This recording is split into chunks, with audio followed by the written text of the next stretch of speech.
Hey, this is a quick video about life extension and the idea of research into that, focus on that, studying that, investing in life extension, and the value of life in the time, in the duration, the quantity versus the quality.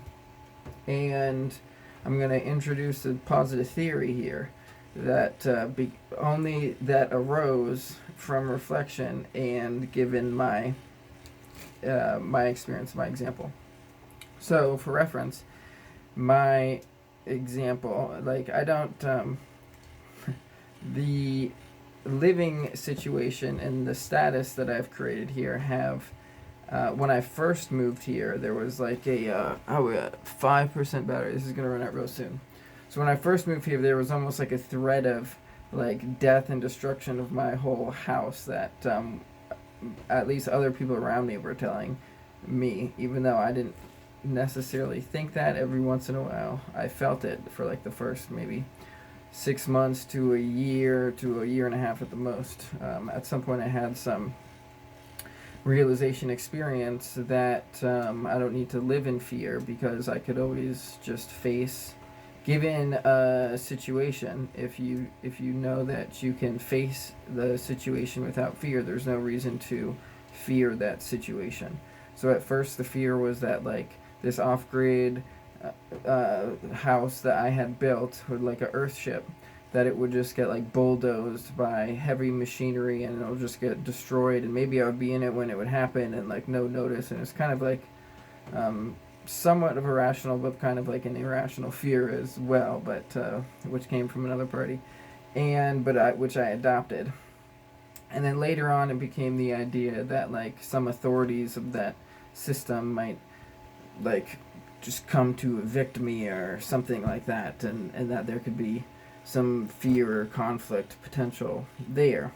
And then I faced both of those with the reality of like um, kind of understanding and not being a fearful unknown, but kind of like thinking it through and having a rational understanding of how that fear is faced. So when it comes to the fear of death, a lot of people want to maximize as they want to live as long as possible, and so looking into how to extend one's life is in one's interest, especially when a lot of people spend a lot of their time working to build up some capital in order for that capital to be able to like retire on. Then the most duration of good quality life that they have is gonna seemingly be in their best interest, and that makes totally logical sense. Now I'll give you my example, which contrasts that, because basically as soon as I moved off grid, I had to face the reality of the potential of basically death for just living or defending one's own property. That threat exists and is like a standing reality that one has to be at peace with. Kind of like a soldier would have to be at peace going into a war zone and knowing that, oh, there's always a potential that I can be killed because it's in the middle of a war. But in reality, you don't need to declare war on anyone to potentially face that threat. Just like the people who are at war or who are being warred upon by the empire didn't necessarily declare war on the United States. Like the 11 civilians that just got bombed in Afghanistan when they did their botched withdrawal and wasn't even a military target. Like, did those civilians declare? There was like a humanitarian guy and his like a bunch of children. Did they declare war on the United States? No, they're just innocent casualties by the warfare machine that is. So we have a choice whether we align with that war machine, or if we align with the peace loving civilians of the world that don't want to be oppressed by that war machine. And that war machine is funded by people's consent and their vote and their taxes. And I'm getting off of life extension here, but it's the reality about what the threats are in this world If you're not afraid of disease and you're in good health and you take care of yourself, and especially if you have an amount of capital, it's the other people that become the threats to your well-being. And other people in mass become corporations and governments and such, which often are self-serving and are potentially predatory. And those are realistically the largest threats in most people's lives. And they think that those large institutions are in their favor when those are big predators that are potentially feeding upon them, because that's how that idea gets in their head, because of all the marketing that those corporations have bought in order to create these positive impact relative to the idea for each one, whether it's a big corporation or a government. So the reality is that, from my perspective, it's almost like to create a sovereign state out of the empire. It's almost like the first analogy was like Luke Skywalker going at the Death Star. It's like your odds are terrible. You're like a tiny little thing, and there's a giant empire with all sorts of giant weapons. But it's not. It's not a. What was I gonna say? Matter of. It's a matter of choice and how you want to live, and there's always danger in life. So I feel like when we are living the life that we intend, we're living our dreams and facing our fears and not compromising, then there's an inherent like risk and threat and also like thrill kind of from doing that, and it gives all this value to life and puts you on this like sort of trajectory that's trailblazing into a new dimension of potentiation by the example that one sets. And in doing so, it always seems like it's like trailblazing into the fears that could potentially be out there in more dense field patterns. The deeper one goes in freedom. Like the more free we are, the less secure we are, and the more potential is realized in our life. And living that way, it's like someone was talking or just thinking about life extension. It's like I would be I keep getting surprised by how long I'm living. Like I would be surprised if I lived like in what I've done here in 8 years. If I live another 8 years, it's gonna be so epic. But and then if I did like another 8 years of that and another 8 years of that, like I can't even imagine like this castle fortress is gonna be so epic. But and that's how many, like another 24 years, and I'm 30 something, so that puts me like to mid 50s or 60s, and it's like if I've lived that long, it's like I would be so epic.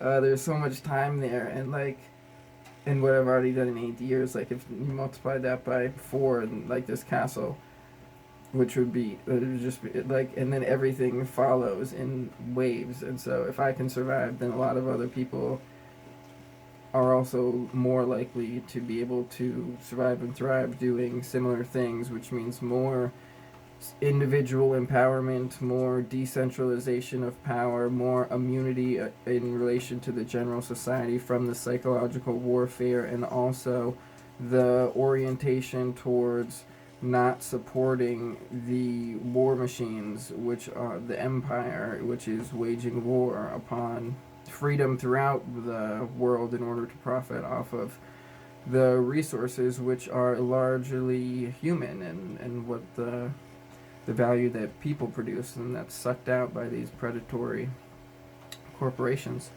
So what I would say is that if one is maximizing the potentiation of one's life and freedom, and not compromising to all of these various forms that the state wants you to compromise on, and to submit to their authority of licensure or permit or rights, as opposed to realizing that our freedoms and rights are inherent and we need not purchase them in order to exhibit them. And when we understand history and realize that all of this land was settled a few hundred years ago by people who just came and settled it. It's an inherent right that all people have to settle vacant land and to form their own states or countries out of their own community. And the more people realize that, the more free we all become, and the more sort of resilient as well. And decentralized networks form and benefit symbiotically. So I don't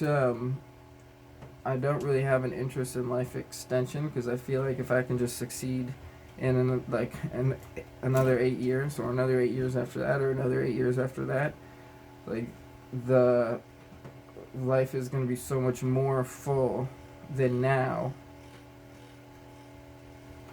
And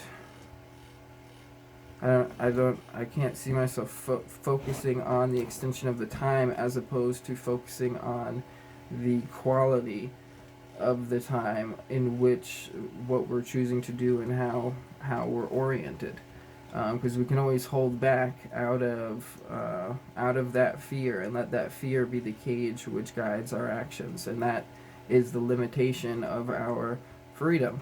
And that's the pen which encompasses our soul to whatever degree or dimension that we allow. And so if it's black and white and there's ideals and absolutes, then we can be absolutely free and not submit to any human authority, as is our divine right, our very nature, that literally all creatures in nature enjoy,